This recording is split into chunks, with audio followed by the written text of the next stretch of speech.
Okay, you've got the sausage. I've browned it like ground beef. Break it up. This is only a half a pound because I don't make a huge amount for us. As you can see, there's not much fat in there. Sausage now doesn't have a lot of fat in it, so I have to add some oil. I use canola oil. And you want about the same amount of fat or grease in your gravy as flour, which I eyeball. I'm sorry, I don't have more of an exact recipe. But if you want to measure it, feel free. Alright. I have the stove on about medium heat right now. Then you add your flour. I leave the sausage in there.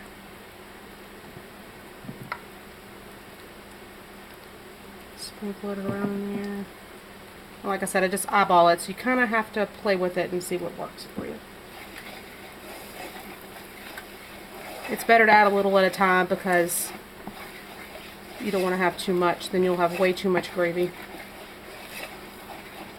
Okay, this is not quite the consistency I'm looking for yet, so I'm going to add a little more flour.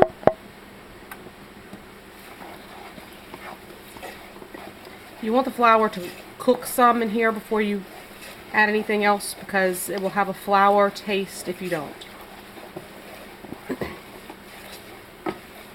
Alright, almost there, almost there. I'm going to add a little bit more.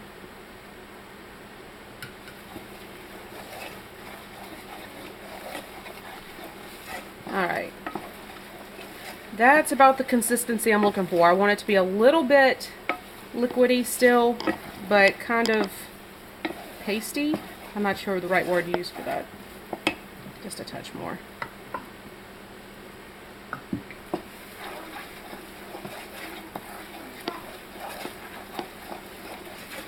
Yeah, there we go. Get that incorporated really good. You don't want to see any flour at this point. No lumps, nothing going on like that.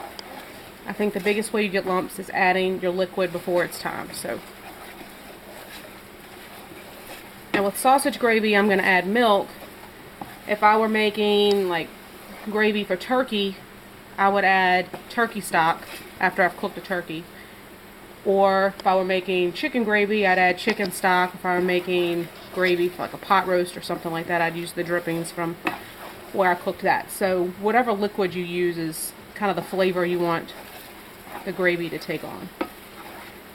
You want the where the flour is to be a little bit browned. You know it's cooked and gotten the flour flavor out of it at that point. Still on medium heat. I'm going to add, I usually add enough milk to cover the pan. It's kind of the first step. And as you can see, there's already no lumps. If you have lumps at this point, you want to take out a whisk and really get in there and get them out now, at the very beginning. But if you cook it right to begin with, you shouldn't have any lumps. And I'm getting thick, so add more. I think that's just one of the big steps of gravy, is do a little bit of each step at a time. And you might get some lumps at this point, and if you do, again, get out a whisk and take care of it. Don't have your pan too hot, because if your pan is too hot, then the lumps will come faster.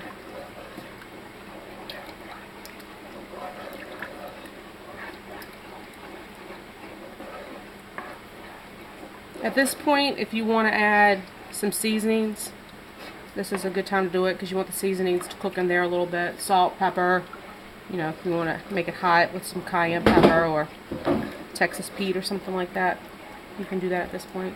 As you can see, it's getting a little bit thicker.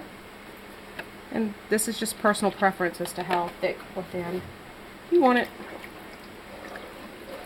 So, I use skim milk, and my gravy comes out perfectly fine to me, and that makes it a little bit healthier, if you want to call gravy ever healthy.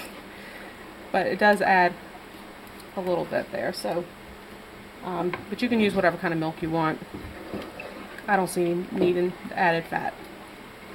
So yeah, this looks thin right now, and that's fine. It needs to cook a little bit more to thicken up, but just let it do its thing. The longer it cooks, the better it tastes. You don't want it to cook too long, but yeah, I'm going to add some seasonings and stuff, but you guys don't need to see that. So that's pretty much it. You just let it simmer until it gets to be about the right consistency. Like I said, you can't take stuff out, but you can add more in, so don't get heavy-handed with the milk. And don't make a mess like I'm doing.